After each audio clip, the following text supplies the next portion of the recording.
The kitchen doors slammed open. Not swung. Slammed. The kind of entry that broke rhythm. Heads turned. A junior staff member fumbled a plate. Chloe caught it without looking. The heat, the noise, the controlled chaos of a full service, all of it paused for half a second. Nobody in that kitchen knew yet that the next 30 seconds were going to change who controlled the room. Shim Boyan stood in the doorway in ivory silk, a waitress trailing behind her mouthing apologies to anyone who would receive them. "I need the manager." Her voice cut through the kitchen noise like it was designed to. "Now. Not in 5 minutes." Chloe set the plate down and turned. "Ma'am." Her voice was even. "How can I help you?" Boyan looked at her, then looked past her at the stoves, the stations, the staff standing very still. Then back. "I said I need the manager." Not a pause, deliberate, her eyes moving over Chloe once, kitchen staff. "I am the manager." Chloe held her gaze. "This is my restaurant. How can I help you?" Boyan's expression didn't change. Not immediately. Then something shifted in it. Not belief. The specific recalibration of someone who had decided to proceed anyway. "You." She said it the way people repeated things they found unlikely. "You run this place." "I do." "What was the problem with your order?" Boyan's composure cracked at the edges. The dish had been wrong, not what she ordered, not what she asked for. The server hadn't listened. The entire experience had been an embarrassment. She had eaten at restaurants across 3 continents and never once. Chloe listened. Completely. When Boyan finished, she explained the dish, what it was, what had been made, how it matched the order as it had been placed. Her voice remained at exactly the same register it had started at. Unhurried. Clear. Boyan's voice climbed.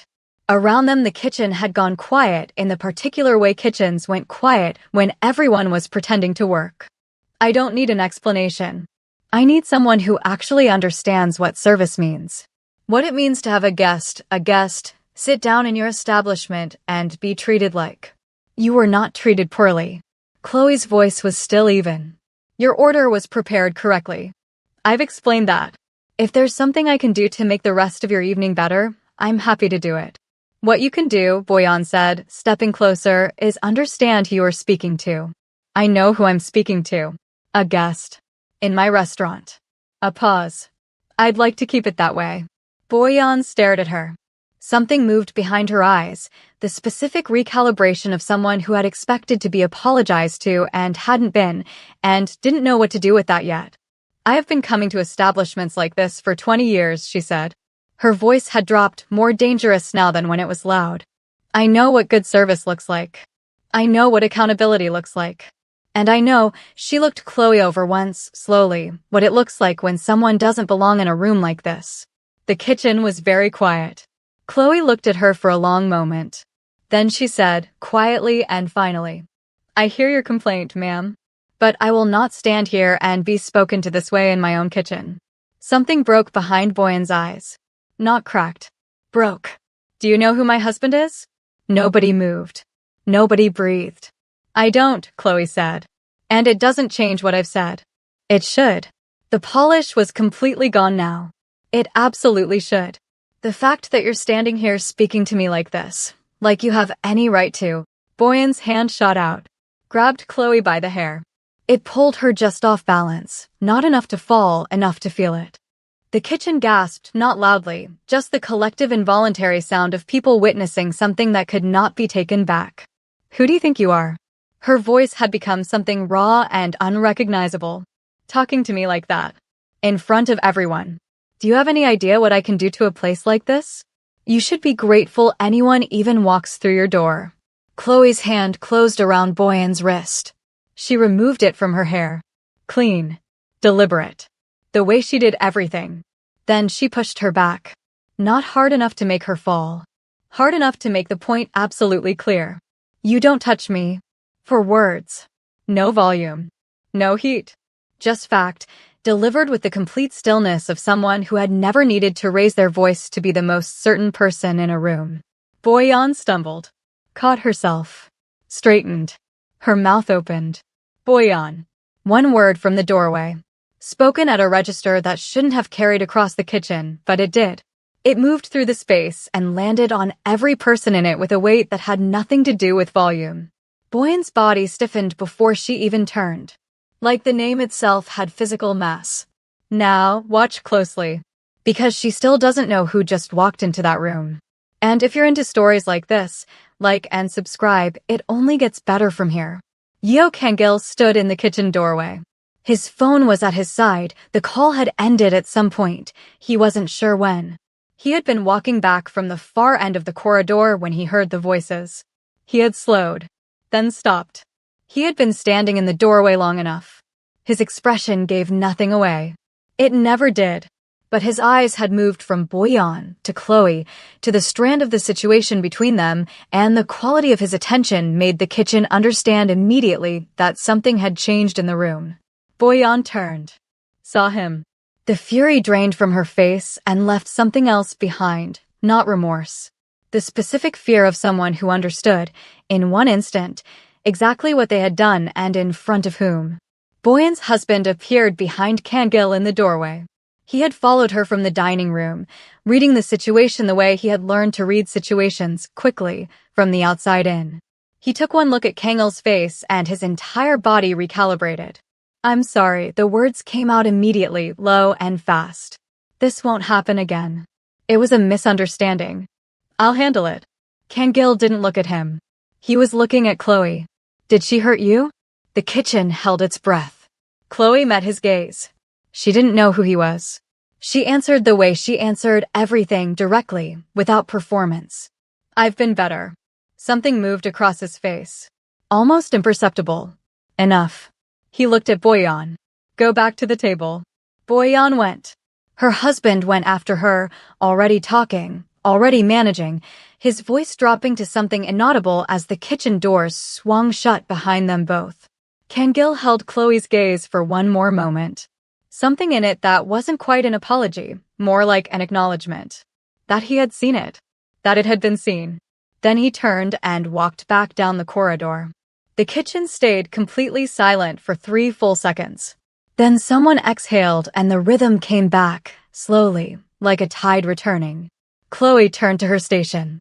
Her hands were completely steady. Chloe Jackson had opened her restaurant 6 years ago in a neighborhood that hadn't yet become what it was now, with a lease that was slightly beyond what she could comfortably afford and a kitchen she had redesigned herself over 3 consecutive weekends. 3 people had told her the timing was wrong. She had opened anyway. The food was the reason it worked. Not the location, not the reviews, though both had arrived in time. The food, and what happened when you sat down in one of her chairs and something came out of her kitchen that tasted like someone had thought about it deeply and cared about the result. She had grown up in a house where the kitchen was the room that made sense when nothing else did. Her mother had cooked the way other people approached the things they loved most, with complete attention, with something that looked from the outside like surrender, but was actually its opposite. Chloe had learned everything there. Not just how to cook. What food was actually for. The restaurant was that at scale. Every person she had hired understood it, or came to understand it. The ones who didn't eventually found somewhere else to be. She arrived before anyone else every morning. She was always the last to leave. Tonight she had a full house and a private dining room booked under a corporate name she didn't recognize, large party, business dinner. Her maitre d' had mentioned something about a development firm. She hadn't thought much of it. She had a full house. The private dining room held 8. Tonight it held 4, 3 men in the specific suits of people for whom suits were a daily uniform rather than an occasion, and 1 woman who had arrived already carrying the particular dissatisfaction of someone who had decided in advance that the evening would disappoint her. Yeo Kang-gil sat at the far end of the table the way he sat everywhere, without claiming the space, but occupying it completely. He had ordered without consulting anyone else. When the food arrived, he ate it with the full attention of someone who actually tasted things, which was rarer than restaurants liked to believe. The conversation moved around him. He listened more than he spoke. He always had. He noticed the waitress on their table, the tension across her shoulders, the particular precision of her movements that meant she was managing something and had been for a while. He noticed Boyan send the bread back without tasting it. Adjust her order. Speak to the waitress in the specific register of someone who wanted to be overheard being difficult. He noticed Boyan's husband registered none of it, or registered it and chose to look elsewhere, which amounted to the same thing. When the dish arrived, though one Boyan claimed she hadn't ordered, the temperature at the table changed. Her husband put his hand on her arm. She moved it. Her voice began to climb. The two other men at the table found sudden interest in their wine glasses. She stood up. Kangil watched her cross toward the kitchen. He watched the waitress exchange a look with the floor manager near the service station. He picked up his phone. A call he had been waiting on all evening had finally come through. He pushed back his chair and stepped into the corridor. He was still on the call when he reached the far end of the hallway and turned to come back.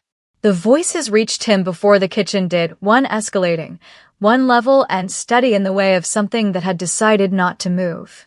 He slowed. The call ended. He lowered the phone. He stopped at the doorway and watched. He watched long enough to understand everything, who Chloe was, what she was doing, what it was costing her to do it, and what was about to happen.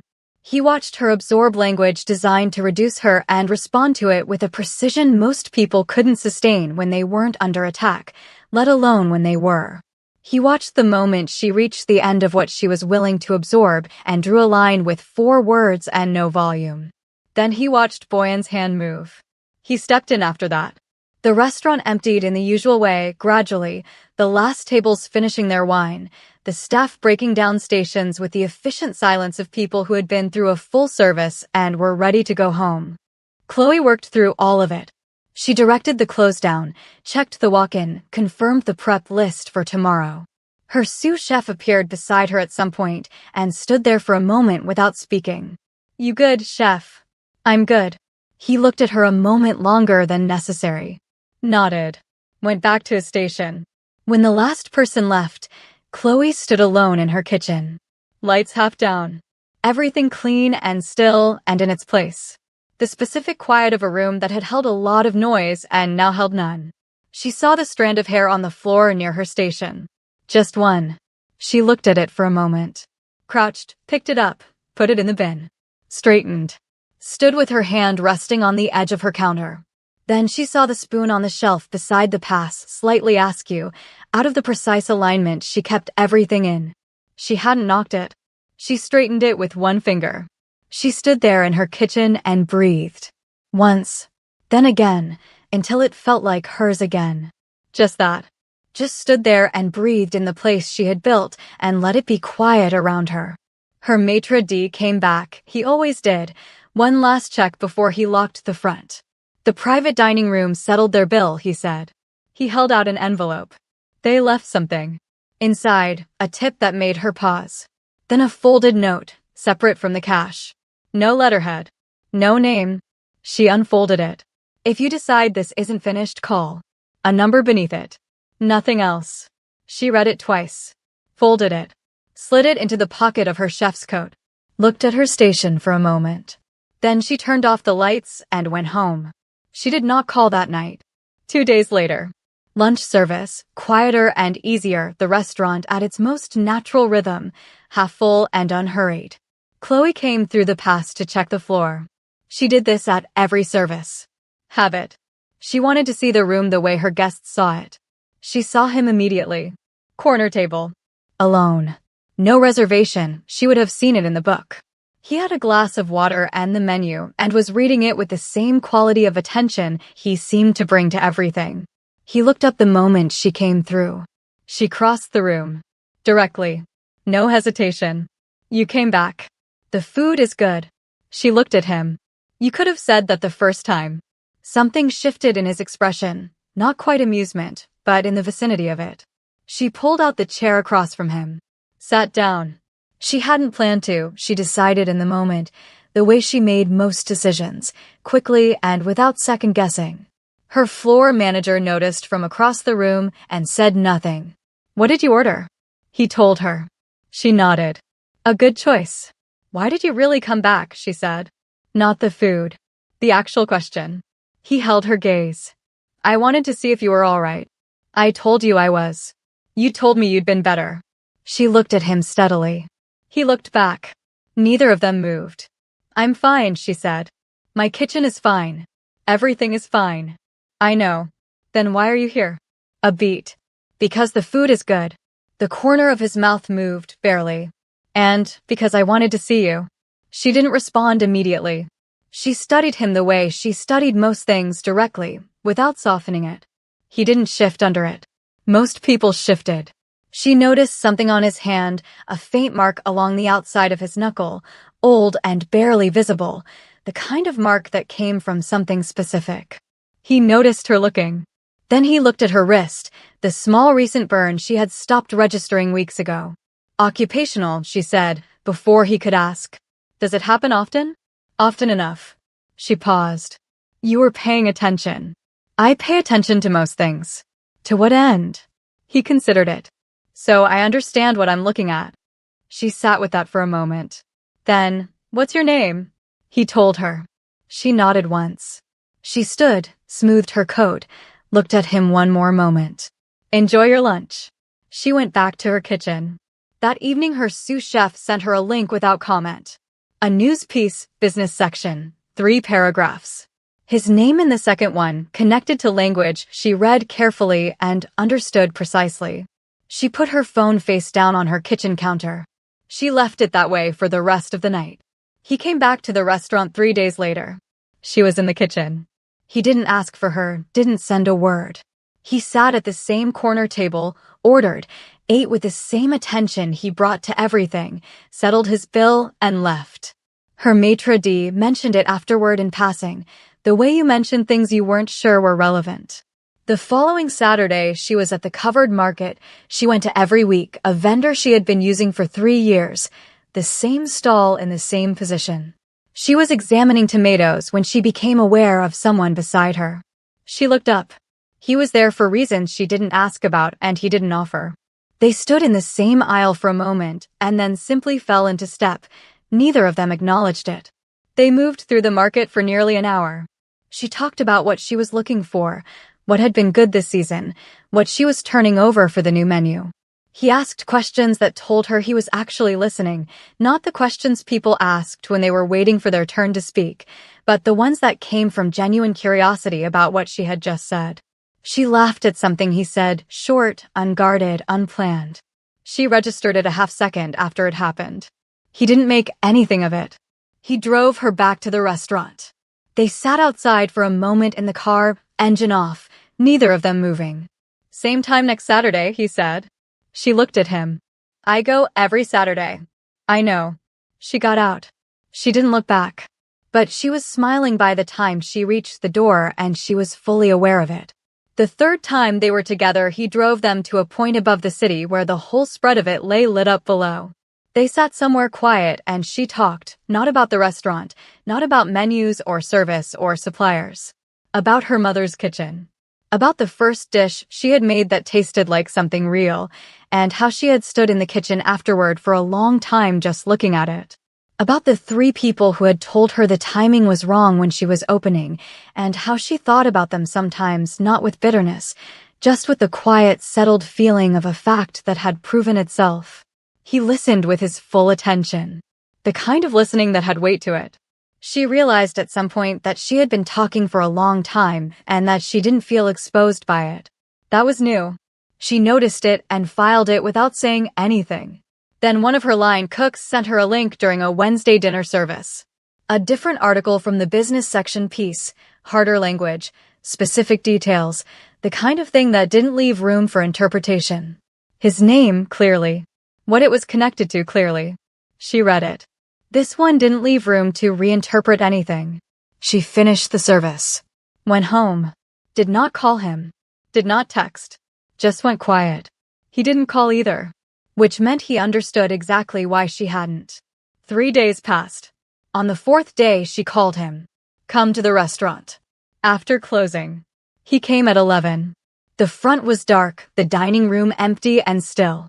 She let him in through the kitchen entrance, her door, her terms. She hadn't consciously decided that. It was just where she went to stand when something mattered. She had left the kitchen lights at half. 2 cups of coffee on the pass. She stood on her side of the counter. He came in and sat on the stool across from her without looking for somewhere more comfortable, without suggesting they move to the dining room. He understood without being told. She looked at him. Tell me what I'm actually dealing with here. He told her. All of it, what he ran, what it required, what the reach of it was, and what it cost. He used plain language. He didn't redirect toward the parts that were easier to hear or soften the ones that weren't. He told her the way she had asked. She listened the way she always listened. Without interrupting. Without performing a reaction. When he finished, she was quiet for a moment. I don't build things just to watch them get pulled into something else. She held his gaze. This place is everything I chose. I need to know it stays mine. It stays yours. You can't promise that. Anyone who brings that to your door answers to me first. He said it without volume, without emphasis. The way you stated something that was simply already decided. She looked at him for a long moment. I've never sat in anyone's kitchen before, he said. Quieter now. Not like this. A beat. Quieter still. I've never wanted to. The kitchen was very still around them. She picked up her coffee, drank some, set it down, looked at the counter between them for a moment. Then she looked up. Okay, she said. Just that. The way you said something when you had thought about it fully and arrived somewhere real. He nodded once. He didn't make it a moment. He just received it, the way he received most things, quietly, completely. Service the following evening. Full house, every station moving, the kitchen doing exactly what it had been built to do. Chloe moved through it. Fully back. Fully present. Back to herself and the work and the noise and the heat and the rhythm she had built this place around. At some point her floor manager appeared at the pass. Corner table near the window. Gentleman, alone. No reservation. A pause. Would you like me to let him know we're fully committed this evening? Chloe glanced through the pass-through window. Just to confirm he was still there. Kengill sat at the corner table with a drink. Not looking at his phone. Not surveying the room. Just there, in the particular way of someone who had decided to be somewhere and mend it. Her floor manager waited. No, she said. He's fine where he is. He nodded and moved off. Then hesitated, half-turned. She was already back at her station. He's fine, she said, without looking up. The floor manager left. She worked. The kitchen moved around her, hot and loud and alive. She plated something, checked it, sent it through. She called out to her sous chef. She tasted, adjusted, moved on. And once, just once, she glanced through the pass-through window at the corner table near the window. Then she turned back to her work. A small smile. Just for herself. Just for a moment. If you made it this far, tell me the truth. Did she make the right choice? Or did she just invite trouble into her life? If you felt that, like the video and subscribe for more.